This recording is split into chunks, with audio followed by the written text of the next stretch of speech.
आज वित्त मंत्री जी ने बजट रविवार वाले दिन रखा और रविवार वाले दिन जब बजट रखा जा रहा था तो मैं इस पूरे बजट को बड़ी गंभीरता से सुन रहा था। और निश्चित तौर पर आज ही 16 फाइनेंस कमीशन की रिपोर्ट भी रखी गई।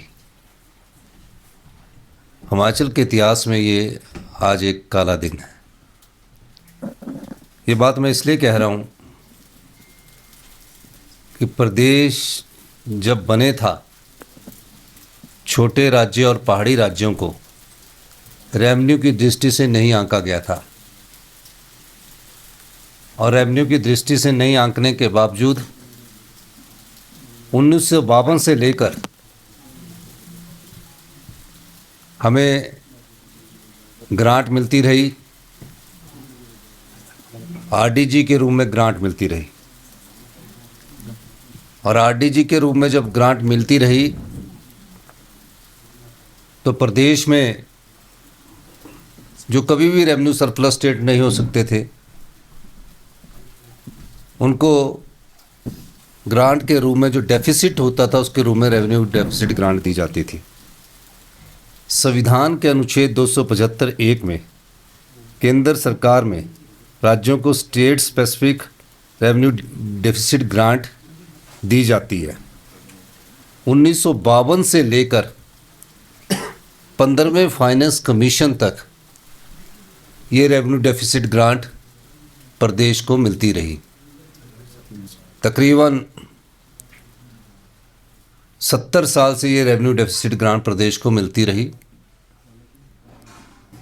और इस रेवेन्यू डेफिसिट ग्रांट के कारण प्रदेश की जो योजनाएं हैं, प्रदेश की जो विकासात्मक कार्य हैं, उनको अमल में लाया जाता रहा। रिपोर्ट 16 फाइनेंस कमीशन की रखी गई।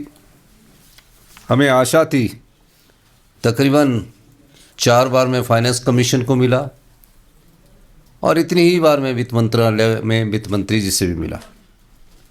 मैंने उनसे हमेशा ये अनुरोध किया कि जब हमें 16 फाइनेंस कमीशन जब रेवेन्यू डेफिसिट ग्रांट देगा तो टेपरिंग नहीं होनी चाहिए, यानी कि 5 साल के लिए एक सम्मान होनी चाहिए।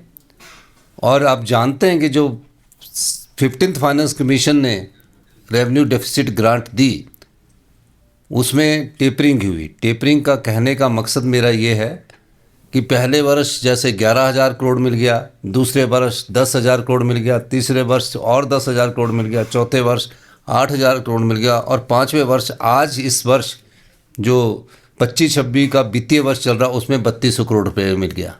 यानी कि 11,000 करोड़ से हम 3200 करोड़ में revenue deficit grant 15th finance commission की आज पा रहे हैं। एकदम बजट में एक 3200 करोड़ रुपये मिलना प्रदेश की आर्थिक जो स्थिति है उसको पटड़ी में लाने में मुश्किल आती है। इसलिए आज जब आप रेवेन्यू डेफिसिट ग्रांट देंगे तो आपने इसको बराबर ही 5 साल के लिए रखना।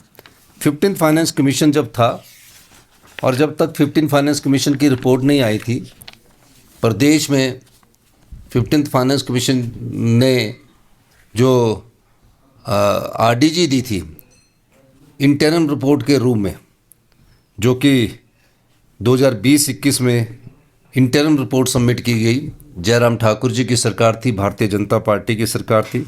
11,431 करोड़ रुपया इंटरिम रिपोर्ट में 15th फाइनेंस कमीशन ने हमें आरडीजी दी है। फिर 15th फाइनेंस कमीशन ने जब फुल रिपोर्ट आई तो 37,199 करोड़ रुपए की आरडीजी दी और 37,000 और 11,431 के हिसाब से ये टोटल 49,000 करोड़ रुपए के तकरीबन 48,500 49,000 करोड़ रुपए के करीब 2020-21 से 2025-26 तक प्रदेश को मिला। और प्रदेश में इस वर्ष जो आरडीजी आ रही है वो 3200 करोड़ रुपए आ रही है। 2026 से 31 के बीच में 2026 से 31 के बीच में भी 16 फाइनेंस कमीशन जो है वो आरडीजी को रिकमेंड करता है। हमने अंदाज़ा लगाया था कि पिछली बार अगर 48,000 48,500 करोड़ रुपए आया, तो इस बार 50,000 करोड़ रुपए आएगा और हर साल 10,000 करोड़ रुपया प्रदेश को मिलेगा। और मैं यही मांग करता रहा, हमें तो ये पता ही नहीं था कि आरडीजी ख़त्म कर दी जाएगी, हमें ये जानकारी नहीं थी। मैं सिर्फ किस लिए मिलता रहा ये भी मैं बताना चाहता हूँ। मैं ये बोलना के लिए मिलता रहा कि आरडीजी में इतना ज़्यादा बदलाव नहीं आना चाहिए। जब अब 16 फाइनेंस कमीशन आरडीजी को रिकमेंड करेगा तो एक समान आरडीजी प्रत्येक वित्तीय वर्ष में मिले। और जब मैंने 16 फाइनेंस कमीशन की रिपोर्ट्स पढ़ी तो उसमें आरडीजी को पूर्णतया ख़त्म कर दिया गया है। ये प्रदेश के लोगों के खिलाफ कुठाराघात है, प्रदेश के लोगों के दिलों पर चोट पहुंची है। भारतीय जनता पार्टी के जो संसद सदस्य हैं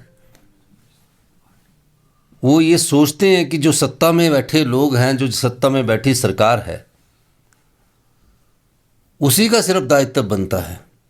ये गलत बात है। प्रदेश के हितों के लिए सभी लोगों का दायित्व बनता है और हम सब लोगों को मिलकर प्रदेश के हितों की रक्षा करनी चाहिए।